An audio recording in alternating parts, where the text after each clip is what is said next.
하나님 말씀 보겠습니다. 구약성경 이사야 37장 14절에서 20절 말씀까지입니다. 이사야 37장 14절에서 20절 말씀 제가 읽어드립니다. 히스기야가 그 사자들의 손에서 글을 받아보고 여호와의 전에 올라가서 그 글을 여호와 앞에 펴놓고 여호와께 기도하여 이르되 그룹 사이에 계신 이스라엘 하나님 만군의 여호와여, 주는 천하 만국의 유일하신 하나님이시라. 주께서 천지를 만드셨나이다. 여호와여, 귀를 기울여 들으시옵소서. 여호와여, 눈을 뜨고 보시옵소서. 사내립이 사람을 보내어 살아계신 하나님을 회방한 모든 말을 들으시옵소서. 여호와여, 아수르 왕들이 과연 열국과 그들의 땅을 황폐하게 하였고 그들의 신들을 불에 던졌사오나 그들은 신이 아니라 사람의 손으로 만든 것일 뿐이요 나무와 돌이라. 그러므로 멸망을 당하였나이다. 우리 하나님 여호와여, 이제 우리를 그의 손에서 구원하사 천하 만국이 주만이 여호와이신 줄 알게 하시옵소서 하니라. 아멘. 반갑습니다. 날씨가 많이 더워지죠? 여름이 우리 한층 가까웠다는 증거입니다. 더운 여름엔 외유도 많이 하시고 다니시는데 어느 곳에 계든지 건강한 모습으로 우리 함께 교통할 수 있기를 원합니다. 들으시고 보옵소서. 오늘 말씀의 제목입니다. 기도가 삶의 전부가 되게 하라는 이 주제로 2023년을 절반을 보내고 나머지 절반을 시작하는 오늘입니다. 후반기를 시작하는 오늘, 고인이 되신 밥 무어헤드 목사님의 The Paradox of Our Age, 우리 시대의 역설의 시대를 사는 우리들, 그 글을 잠시 불러옵니다. 건물은 높아졌지만 성민은 더 급해졌다. 고속도로는 넓어졌지만 시야는 더 좁아졌다. 소비는 많아졌지만 더 가난해지고 더 많은 물건을 사지만 기쁨은 줄어들었다. 집은 커졌지만 가족은 작아졌다. 더 편리해졌지만 시간은 더 없다. 학력은 더 높아졌지만 상식은 더 부족하고 지식은 많아졌지만 판단력과 지혜는 더 모자란다. 전문가들은 많아졌지만 문제는 더 많아지고 약은 많아졌지만 건강은 더 나빠졌다. 가진 것은 몇 배가 되었지만 가치는 더 줄어들었다. 말은 너무 많이 하고 사랑은 적게 하며 거짓말은 너무 자주 한다. 생활비를 버는 법은 배웠지만 어떻게 살 것인가는 잊어버렸고 인생을 사는 시간은 늘었지만 시간 속에 삶의 의미를 넣는 것은 상실했다. 달에 왔다 갔지만 화성을 왔다 갔다 한다 하지만 길을 건너가 이웃을 만나기는 더 힘들어졌다. 우주를 정복했는지는 모르지만 우리 안의 세계는 잃어버렸다. 더 큰 일들을 했을지 모르지만 더 나은 일들은 하지 못했다. 공기는 깨끗하게 하면서도 우리의 영혼은 더 오염되었고 원자를 쪼개어 정복하면서도 정작 우리의 편견은 넘지 못했다. 키는 커졌지만 인격은 왜소해지고 이익은 더 많이 내지만 관계는 악화되었다. 멋진 집이 지어지지만 가정은 깨어지고 갖가지 일회용품과 퀵 서비스와 퀵 트립이 만연하고 얄팍한 처세질이 판을 치며 쇼룸을 가득 메우고 있지만 정작 삶의 공간은 텅 비어 있다. 목사님의 글은 이렇게 끝을 맺습니다. 우리는 너무 분별 없이 소비하고 너무 적게 웃고 너무 빨리 운전하고 너무 성급히 화를 낸다. 술을 더 많이 마시고 담배도 많이 피운다. 너무 늦도록 깨어있고 너무 지쳐서 일어나며 너무 적은 책을 읽고 TV를 너무 많이 본다. 그리고 기도에 게으르고 집중하지 못한다. 지난 6개월 동안 터키와 시리아 지진을 위시하여 미국과 한국 그리고 지구촌에 일어났던 굵직굵직한 국내외 일들, 그리고 교회와 제 개인의 삶을 돌아볼 때 기도에 게으르고 집중하지 못했다는 밥 목사님의 글을 대하면서 기도의 사람으로 오가는 세대에 알려졌던 E.M. 바운지의 다음의 말이 제 뇌를 강하게 스칩니다. 하나님은 기도로서 세상을 조성해 나가십니다. 더 많은 기도가 있을수록 세상은 더 나은 모습이 될 것이며 악에 대항하는 힘은 더욱 강력해질 것입니다. 성도들의 기도는 하나님이 이 땅 위에서 위대한 일을 행하실 수 있게 하는 자본입니다. 그렇습니다. 하나님의 손을 움직이는 것이 기도입니다. 성령의 역사는 기도와 함께 갑니다. 기도할 때 내 문제가 하나님의 문제로 바뀌기 때문입니다. 기도할 때 내 관심이 하나님의 관심이 됩니다. 기도에 무릎을 꿇을 때 내 걱정과 염려가 하나님의 걱정과 염려로 바뀝니다. 기도하는 순간 나의 일이, 나의 상황이 하나님의 일이 되고 하나님의 상황으로 바뀝니다. 오늘 함께 읽은 본문에 오랜 옛날 유다의 한 왕이었던 히스기야의 기도가 등장합니다. 오늘 기도의 배경을 간략히 말씀드리면 이렇습니다.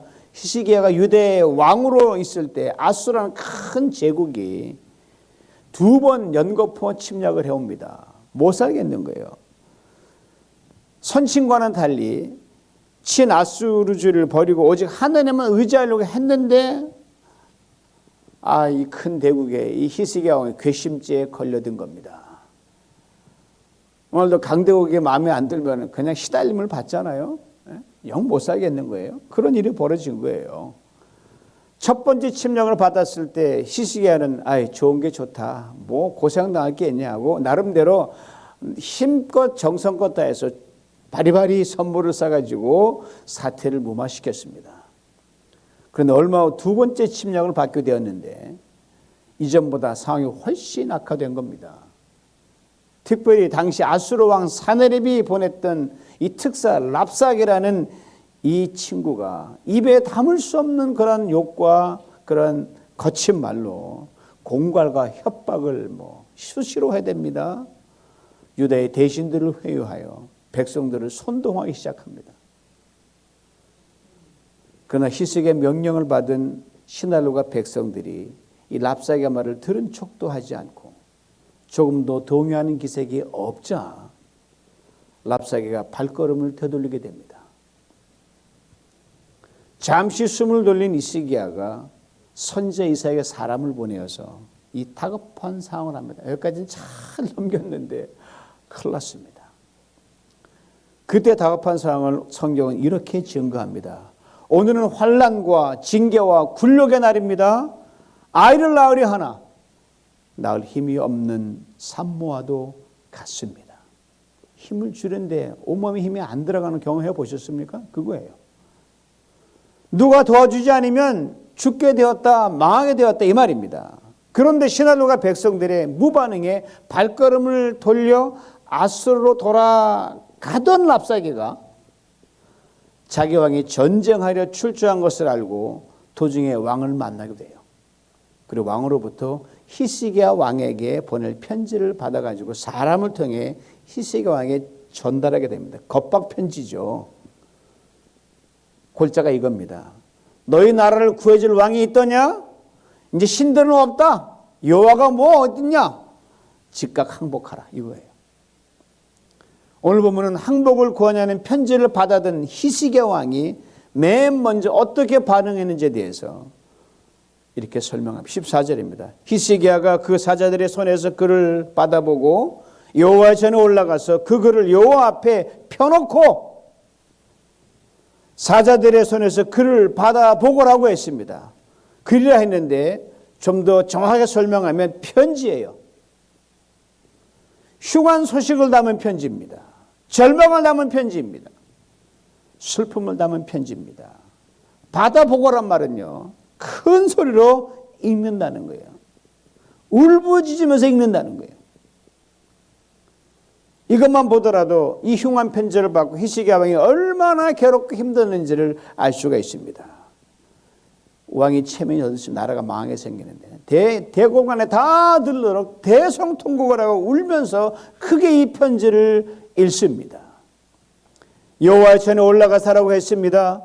저는 이 모습에 깊은 감동을 받습니다. 이 편지글 그들이 이루어지면 히스기야 왕이 혼자 감당할 수가 없습니다. 그러게 왕이기 전에 그도 인간 아니에요.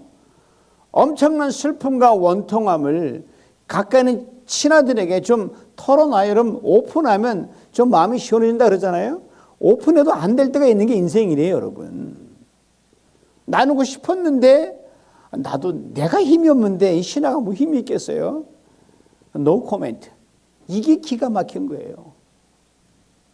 이 극한 두려움의 시간에 그런 어느 누구를 찾지도 않았고 부르지도 않았고 만나지도 않았습니다. 제일 먼저 성전으로 올라갔습니다. 이 대목에서 올라가서란 말을 눈여겨봐야 됩니다. 두 가지 의미를 담고 있습니다. 고개를 든다는 뜻이 그 안에 들어 있습니다. 사방을 둘러봐도 자기 나라 유대의 힘으로는 주변 나라의 힘을 다 합쳐도 지금 자기 나라를 도울 자가 아무도 없는 겁니다. 고개를 떨고 절망할 수밖에 없잖아요. 여러분, 아무것도 된 거 없으면 고개를 들 수 있는 사람은 있어요? 다 떨구고 이제 끝났다 그러잖아요. 그때 향하여 고개를 들 수 있는 하나님 계신 성전으로 올라갔단 말입니다. 번제를 드린다는 의미를 가지고 있습니다. 번제는 제단에 올려드린 제물을 하나하나 다 각을 떠서 다 불에 태워서 다 없애는 것이 번제입니다. 즉 이 흉한 소식이 엄청난 이 겁박의 편지를 들고 내가 성전에 올라가 거기서 제물되어 죽겠다 이런 심정으로 올라갔다는 말입니다. 그러니까 하나님이 나를 구해주지 않으시고 이 나라를 살리지 않으면 거기서 그냥 죽겠습니다. 내려오지 않겠습니다. 이 심정으로 이 비장한 각오로 올라갔다는 거예요. 그 편지를 여호와 앞에 펴놓고라고 했습니다. 펴놓고란 말도 참 깊은 의미가 들어있습니다. 여러분 편지를 쫙, 여러분 반가운 소식이면 쫙 펴지잖아요. 나쁜 소식은 아이고 펼칠 때마다 두려움이 들잖아요. 예? 여러분 무슨 어디에요? 은행에서 무슨 이상한 빌반 날라와도 펼쳐보기 싫잖아요. 예? 좋은 소식도 아니고 이거 엄청난 소식인데 쫙 펼쳐놨다 그러세요. 그 말은 뭐예요? 한자 한자 손가락을 짚어가면서 그럴 리 없겠지만 연약한 인간이니까 하나님 혹시 욕을 빼먹으면은 기도 응답이 엉뚱한 데 나올까 봐 하나하나 짚어가면서 그렇게 펼쳐서 하나님 보시라고 펼쳤다는 뜻이에요. 그렇게 기도를 시작합니다. 그룹 사이에 계신 이스라엘 하나님 만군의 여호와여, 주는 천하 만국의 유일하신 하나님이시라. 주께서 천지를 만드셨나이다. 이 말씀 속에 꼭 기억해야 할 중요한 것들이 들어있습니다. 바로 기도하는 나와 나의 기도를 들으시는 하나님과의 관계가 바로 그것입니다. 여러분 내 사정 들어줄 줄 아는 사람에게 가야 들어주지, 번지수 잘못 찾으면 헛고생만 하는 거 아닙니까? 이걸 정확하게 아셔야 돼요. 먼저 히스기야가 하나님에 대해 고백하는 말입니다. 세 가지예요. 하나님은 나의 주인이십니다. 그 다음은 온 우주와 세상을 다스리시는 분은 오직 하나님 한 분뿐입니다. 하나님은 창조주십니다. 이제 히스기야가 자신에 대해 고백합니다. 이스라엘 이름은 어디서 나왔죠? 야곱이 한 나루터에서 하나님의 천사들과 밤새 씨름하다가 하나님의 은혜로 얻은 이름이 이스라엘입니다. 이 이름을 얻을 때 야곱은, 이스라엘은 승리한다는, 이겼다는 건데 그때 야곱의 그 상황은요, 이기긴 뭘 이겨요? 가장 작은 자, 가장 못난 자, 더 이상 아무것도 할 수 없는 자, 상처 입은 자, 감당할 수 없는, 해결할 수 없는 문제를 앞두고 있는 그 사람이었어요. 거기에 하나님 이스라엘 이름 붙여주신 거예요. 그래, 그 말이죠. 하나님, 나는 완전히 쫄딱 망했어도 나를 인정하시는 하나님 앞에 나를 과감히 이스라엘을 부릅니다. 이 소망이 담겨 있는 거예요. 지금 하나님이 보낸 편지를 들고 하나님 앞에 서 있는 자신은 이처럼 초라한 이스라엘에 고백하고 있는 히스기야는 두 개의 커다란 두려움 사이에 서 있습니다. 하나는 아수르 왕이 보낸 편지 때문에 인한 두려움이요, 다른 하나는 하나님 앞에 서 있는 두려움입니다. 여기서 우리는 기도에 대해 매우 중요한 것 두 가지를 깨닫게 됩니다. 기도는 바로 이 두 개의 두려움 사이에 서는 겁니다. 피할 길이 없으면 무조건 서야 돼요. 기도는 두 개의 두려움 가운데서 더 큰 두려움에 나의 전 존재를 맡기는 겁니다. 히스기야가 사내립의 편지가 주는 두려움을 제쳐놓고 더 큰 두려움과 경외심을 가지고 하나님께 머리를 들었습니다. 간절히 기도했습니다. 여호와여, 귀를 기울여 들으시옵소서. 여호와의 눈을 뜨고 보시옵소서. 사내립이 사람을 보내어 살아계신 하나님을 회방한 모든 말을 들으시옵소서. 5개의 동사로 되어 있습니다. 귀를 기울이소서, 들으소서, 눈을 뜨소서, 보옵소서, 들으소서. 하나님 귀가 먹었나 계속 그냥 귀에다 그냥 범바드면 퍼붓는 거예요. 2개의 동사를 압축합니다. 오늘 설교 제목이에요. 들으시고 보옵소서. 이런 모습을 상상하면 될 것 같아요. 아주 키가 큰 어른이 자기 무릎밖에 오지 않은 아이하고 얘기하려면 어떻게 돼요? 그 허리를 쫙 굽히고 두 손을 귀에 대고 한 번은 오른쪽, 한 번은 왼쪽. 이게 번갈아 가면 혹시 눈에서 멀어질까 봐 뚫어지게 바라보는 모습이 바로 히스기야가 성전에서 기도하는 모습입니다. 이처럼 여태 하나님께 간절히 기도하면서 사내립으로부터 받은 편지를 되뇌입니다. 하나님 아수르 왕이 여러 나라와 그 땅을 마구 짓밟았습니다. 여러 민족이 믿는 신들을 모두 불에 던져버렸습니다. 참 신들이 아니기에 그리 되었을 뿐입니다. 그리고 이렇게 놀라운 선포를 합니다. 그러나 하나님은 참 신이시오니 한낱 강한 인간에 불과한 사내립으로부터 한낱 강한 인간의 나라에 불과한 아수르로부터 나와 이 백성을 건져 주시옵소서. 이 절체절명의 위기 상황 속에서 인간이 그 어떤 두려움도 뒤로하고 더 큰 두려움이신 하나님께 애타게 부르짖으며 하나님, 당신만이 진정한 나와 이 나라의 구원자이십니다라고 이 고백하는 이 히스기야의 놀랍고 담대한 고백, 대단하지 않습니까? 오늘 여러분 예배 드리고 왔지만 엄청난 해결할 문제를 갖고 왔는데 두려움 속에 지금 예배를 드리신 분은 이 히스기야 고백을 토해내시면 됩니다. 하늘만 바라보시면 갖고 왔던 두려움은 저울 사라질 줄 믿습니다. 작은 삶의 유혹에 맞으나 우리는 얼마나 많이 흔들거리고 정신이 없습니까? 이거 보면 대단한 거예요. 이 사람이라고 사람 아닙니까? 얼마나 그것도 아무 일 아니면 그냥 날아가는 거예요. 그냥. 하나님께서 이 히스기야의 기도에 대해 어떻게 반응하셨는지 성경이 이렇게 분명하게 증거합니다. 네가 아수르 왕 사내립 때문에 내게 기도하는 것을 내가 들었노라. 즉 직접 말씀하시면 못 들을까 봐 이사야 선지자를 보내서 그렇게 말씀하셨거든요. 야 가라. 얘가 지금 겁먹어서 무슨 소리 헷갈릴 테니까 네가 전해라 이 말이에요. 내가 너를 들었다. 사랑하는 성도 여러분, 히스기야의 기도를 들으신 하나님이 여러분과 저 하나님 되심을 믿습니까?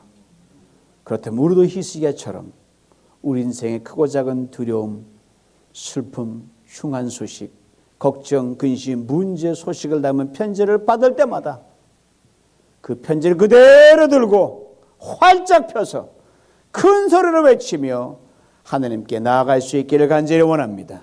이스라엘 하나님 나의 주인이시여 세상과 온 우주를 다스리시며 능력이 되시는 창조주 하나님, 내게 귀를 기울이소서, 들으소서, 눈을 뜨소서, 보시옵소서. 주나 펼쳐놓은 이 편지를 보소서, 들으소서, 나를 구원하여 주시옵소서.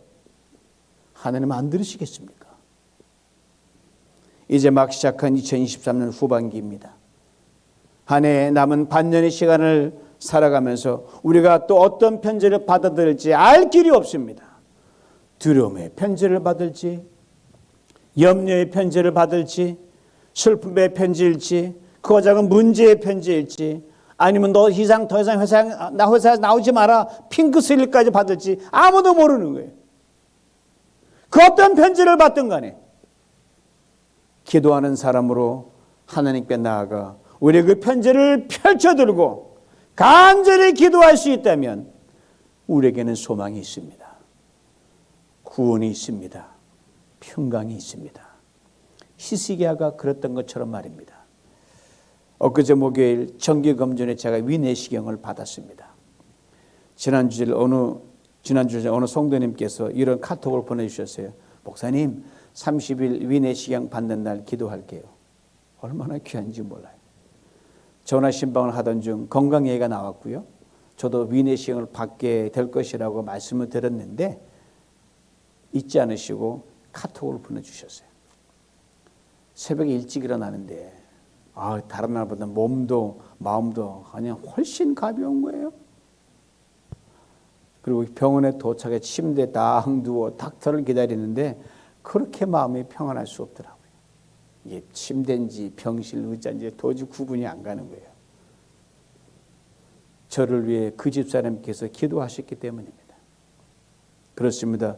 누군가 당신을 위해 기도합니다라는 말을 들으면 평안합니다. 위로가 됩니다. 힘이 됩니다. 우리가 기도할 때 하나님이 반드시 들으시기 때문입니다.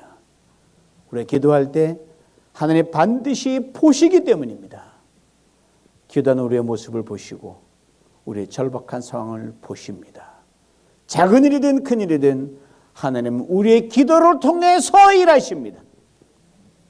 사랑하는 성도 여러분, 오늘 이후부터 제가 들고 있는 이 작은 메모지 제가 여러 장 잘라왔잖아요. 요거. 이게 A4를 갖다가 3번 이렇게 됩니다. 요거. 저번 종이 있잖아요. 요거요. 여러 장 마련해 가시고 이 메모지를 집에, 사무실에, 사업장에, 차에, 핸드백 속에, 성경책 속에, 지갑 속에, 외출할 때 옷주머니 속에, 그리고 필요한 곳에 넣어두시기 바랍니다. 그리고 우리의 삶에 어떤 문제가 닥치든 어떤 염려와 걱정과 두려움이 몰려오거든 어떤 엄청난 일이 벌어지거든 어떤 간절한 소원이 있든 그냥 이 메모지에 적으십시오. 날짜별로. 그리고 이 메모지를 펼쳐들고 이렇게 짧게 3번 간절히 부르시기 바랍니다. 들으시고 보옵소서. 들으시고 보옵소서. 들으시고 보옵소서. 우리를 위해 쉼없이 기도하시는 나사렛 예수 그리스도의 주님께서 이렇게 말씀하여 주실 것입니다. 내가 너를 들었다. 이 음성 매일 들으며 하나님께서 우리를 위해 행하시는 그 놀라운 일을 보고 듣고 경험하는 복된 성도님을 다 될 수 있기를 주님 이름으로 축원합니다. 기도합니다. 전능하신 아버지 하나님, 들으시고 보시옵소서. 그냥 예배당에 멀쩡한 사람처럼 왔지만 옷 잘 차려입고 왔지만 하나님, 이게 삶이 아닙니다. 보시옵소서. 들으시옵소서. 아버지 하나님, 기이한 은혜로 역사하심으로 하나님의 백성임을 사람을 만방에 알리는 구원을 베풀어 주시옵소서. 특별한 악한 가운데 사랑하는 성도님들 있는 그대로 보시옵소서. 들으시옵소서. 힘줄에 힘을 더옵소서. 신경이 끊어진 것을 풀어주시옵소서. 연약한 부분을 강하게 만들어 주시옵소서. 예수님의 이름으로 기도하옵나이다. 아멘.